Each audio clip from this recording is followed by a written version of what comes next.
Are you a business owner or entrepreneur who's had great success in the business world, and now you want to launch a speaking career to share your message with the world? If that's you, then listen up.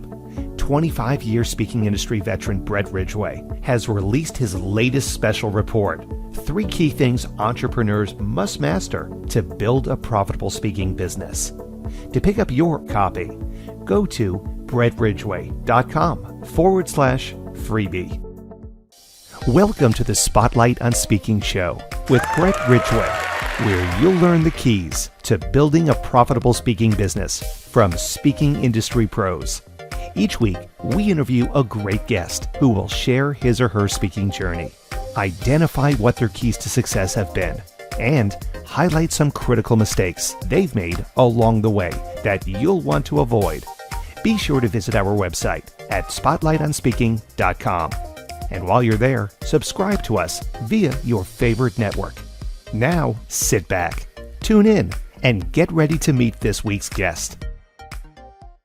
Hello again, everyone. I am Brett Ridgway, and welcome to another episode of the Spotlight on Speaking show. Each week, I talk with a person who's using speaking in their business, either as they consider themselves to be a professional speaker, or they're using speaking as a business building tool for whatever their core business is. And my guest this week is going off in a little bit of different direction than we've done in the past, but Bethan Mary Thompson Warrior is a former caregiver who looked after her mother for how long, Bethan? 15, 20 years or more. 15, 20 years. Oh my gosh. So she had to battle through the system and the professionals to get her mother home. And so that's led her into the whole world of helping support others as they go down this journey of caregiving and watching out for family members and all that stuff, which is a quagmire from everything I've heard. So she got a grant a few years ago from the Welsh government and began to open her business as a public speaker coach. So she's whole centered around the mental health issues and all that. And I want to welcome you officially, Bethan, to the Spotlight on Speaking show. Thank you so much, Brett, for asking me to come today. It's great to see you today and connect and tell your listeners a little bit more about how I started my speaking journey. So, yeah, let's dive right into it, Bethan. So, I mean, I've interviewed a lot of folks on this show who consider themselves to be a public speaker, and that's their core business and all that. But I get a sense that you've kind of used speaking to, help build a platform and make an important issue more aware in the public eyes and all that. But, just jump right in and tell me a little bit about how you decided to get into speaking in the first place. Yes, I think that when I started my business and I started doing my talks with the mental health charity that I was doing, and literally a month after I started working for them in a room of 60 people, and suddenly thinking, this is what I need to do, is to be telling people about what it's like to be caring at home. And then I reflected from there, and I look back and think, I was speaking back when I was working for the government over 30 years ago, and being stood in a Brighton conference centre here in UK, and had to write a speech within 10 minutes. And I remember my mum saying, take a suit and, tidy shoes and ties just in case. And I laughed and thought, no. And then I did actually need those things, because suddenly I was in the room with like thousands of people, and I took it for granted. And then obviously when opportunities arose, like when Princess Diana was around, and they wanted a speaker to tell people about our city where I live in Cardiff, I grabbed the mic and put my hand up and said, yeah, I'll grab the mic and I'll do it. And I think that I was a Queen's Guide. I did guiding and a young leader. So I took all those things as just part of my journey and didn't really think about it until I started my business and thought how I could use the skills that I'd learned back then right up until now, and suddenly doing more speaking. And yeah, I wanted to help others and make such a difference. And mental health is so important, that how could I use all my skills that I'd learned in my professional world outside, that I'd worked for corporate and the NHS and everything else before, is legal work, and it's how that I was going to transform that into something. COVID came along and I grabbed the leadership, and I thought, this is what I'm going to do. I'm going to use every skill that I can possibly imagine and get people to stand up and notice how mental health is so important, and more so now. All right, so I want to circle back around to the story you were telling at the beginning there, where you were told you had 10 minutes to write a speech. So you had 10 minutes to write a speech that was how long? And the speech was like well over half an hour, 40 minutes. So I was all right. So we're going to dive into strengths as a speaker and things that helped you success. So how were you able to do a 30-minute speech with only 10 minutes to prepare?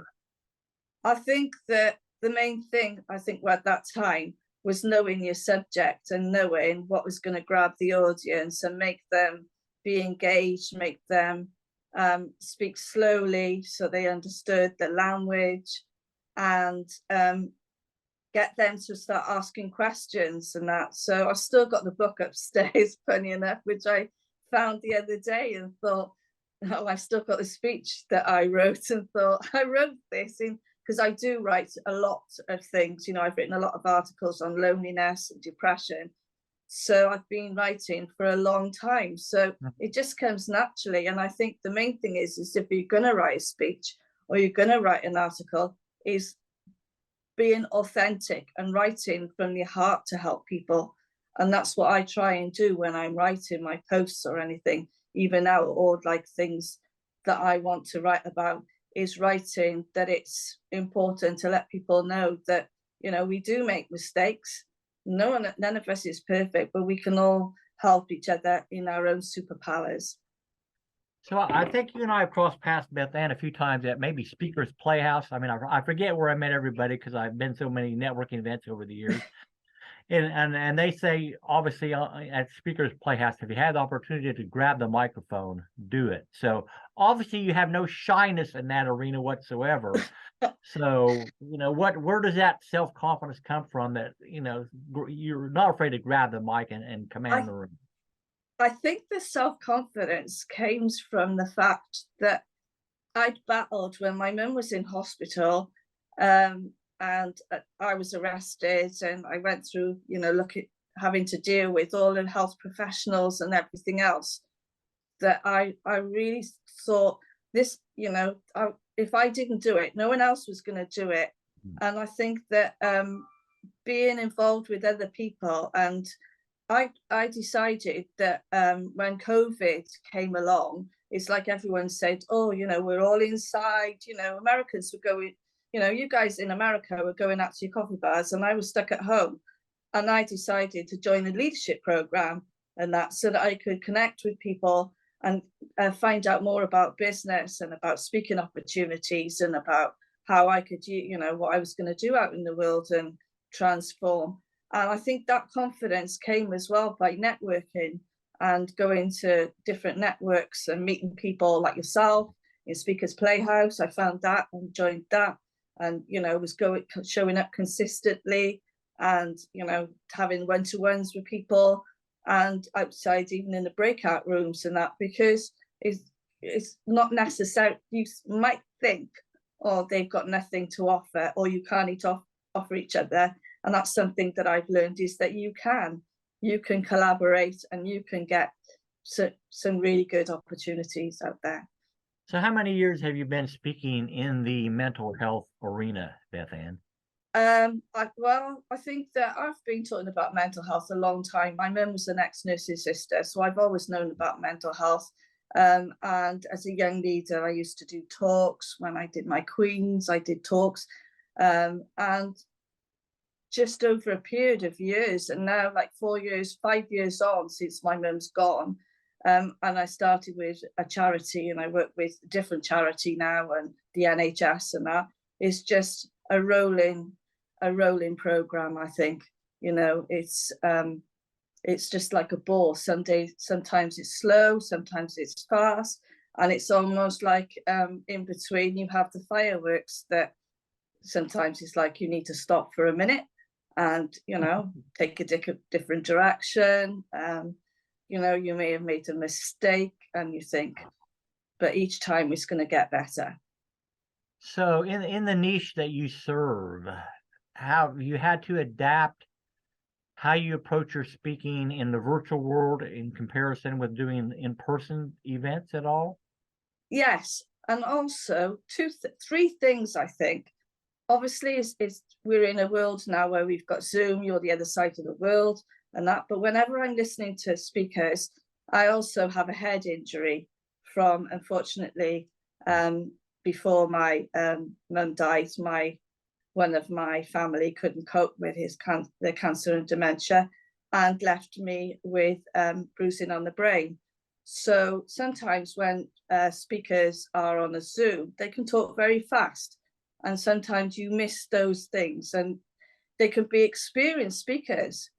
But I'll give you an example, is that I was listening to a speaker the other day. He was a great speaker, been out there a long time. And I asked him to slow down. And he said, no, I'm like a puppy. But what they have to remember is that you're speaking to a whole audience out there. And they forget that there's people with hidden disabilities. And I always think, because I cared with somebody with dementia, and I've had to learn, with somebody with hard of hearing as well, that you have to adapt your speech for that, so that you can cater for everyone's needs. It's not just about like, which some speakers do, because you've got to have their attention. Because if you're listening to a radio, back in the day, people would listen to the radio, which often we did when we were growing up. Then, or if you listen to the Queen's speech and that, it's very slow. It's very, people engage and really want to hear what's being said and that. I've listened to a lot of speakers lately, and some of them, they just like, if they speak, to say that I'm a puppy, that's not really ideal, because after 5-10 minutes, I completely lost what he was saying, and it could have been value to me, but it was, and to other people, but it wasn't. And I thought that was also a bit disrespectful as well, is that I often tell people when I run my own meetings or when I go to events, please could you speak a bit slower, because I have a hidden disability. So in your mind, from your perspective, Bethan, what do you think maybe the 3 biggest keys to success as a speaker are? I think it's getting engaged with your audience and keeping them focused, and that, bringing some lightness to it and being authentic, being yourself, and that, turning up and being yourself, and knowing that you believe in what you're saying. And that, I think that thinking about your audience and who you're approaching, so that you've got the right material, so you've got the right things to tell them. So that brings up a question in my mind. So when you're going in and delivering a presentation on some aspect of mental health awareness, do you customize each of your talks for your audience, or do you have a standard talk that you do pretty much regardless? Custom. It does depend, because obviously at the moment I'm dealing with 3 things. I'm dealing with people who are dealing with grief, from people who've lost their families for dementia, and the mental impact it has on carers and their family members. Also, if you think about it, people who are dealing with the challenges of caring for somebody with dementia, it can have severe challenges from the carer's perspective and the relatives, because people don't necessarily have the training that they need to cope with it. Because my mum had vascular dementia and cancer together, and just for example, when they're having water infections, you have to be aware of how to deal with those challenges, and quickly, and think on your feet. Those are such powerful insights, and it's such an important issue. So I do have a couple other questions I want to ask you, Bethan, but before we do, let's take a quick break for a word from our sponsor. Are you a business owner or entrepreneur who's had great success in the business world, and now you want to launch a speaking career to share your message with the world? If that's you, then listen up.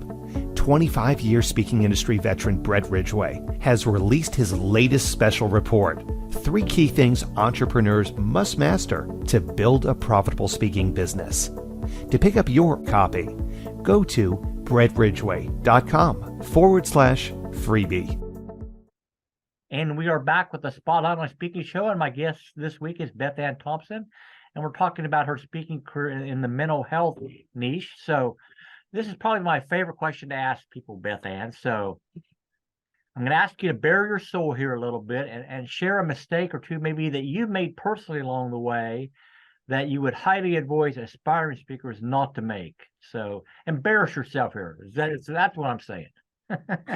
Yeah, I did make mistakes. I took advice from somebody else who was in a large network, who thought they had this great coach. I paid quite some money, not as much money as they had, but enough. And that wasn't the right coach. So I learned that I needed to do more research on a coach. And then the second mistake I know that I made was I didn't have a contract. I asked for a contract and paid somebody money up front. They said they worked for a very large foreign organization.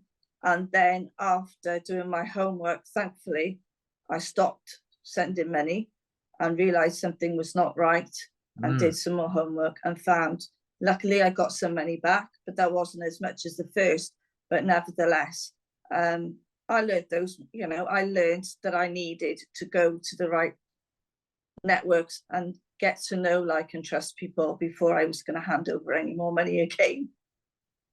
Yeah, definitely. You got to do your homework in almost any aspect of business. So sorry to hear you went through that experience, but glad to hear that you learned from it and were able to recoup something. So the topic you speak on is so critically important, obviously, Bethan. So if somebody's interested in finding out more about your world or what you're doing, where should they go to? Yes, my main platform is on LinkedIn. So I'm on LinkedIn. I'm also on Facebook, but LinkedIn is my main platform at the moment. And obviously, at the moment, I'm currently having my website up, which will be up in about a month's time. I'm just working on finishing touches because I think it's about, as you said, it's about building the blocks. If you want to be a good speaker, I think I didn't want to run before I can walk. So it's taken me a little more time, and maybe I could have rushed and done this amazing landing page, an amazing website and everything else. But I wanted to make sure that it covers, so it gives people the right focus so that they know what they're getting and, how I can help them.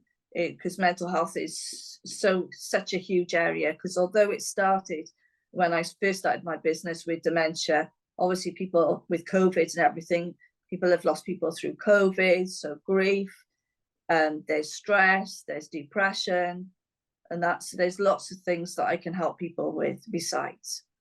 Well, outstanding. So we'll make sure we have links to Bethan's LinkedIn profile as well as her website in the show notes down below. But my sincere thanks to you, Bethan, for joining me today on this episode of the Spotlight on Speaking show. As always, if you haven't been over to brettridgway.com, do so. Grab the free special report there. 3 key things entrepreneurs must master to build a profitable speaking business. And I'm also excited to announce that the book, by the time this episode releases, my new book, How to Build a Profitable Speaking Business, should be available. And you can get that at buildaprofitablespeakingbusiness.com.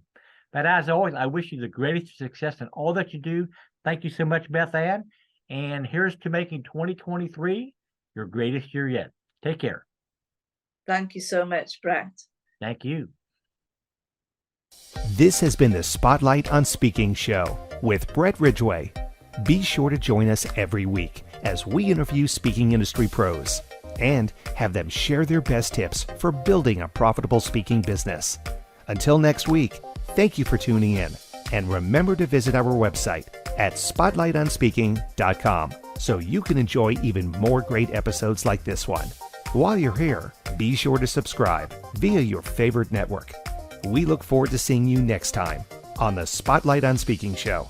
Until then, our sincere best wishes to you for the greatest of success as you work to build your own profitable speaking business.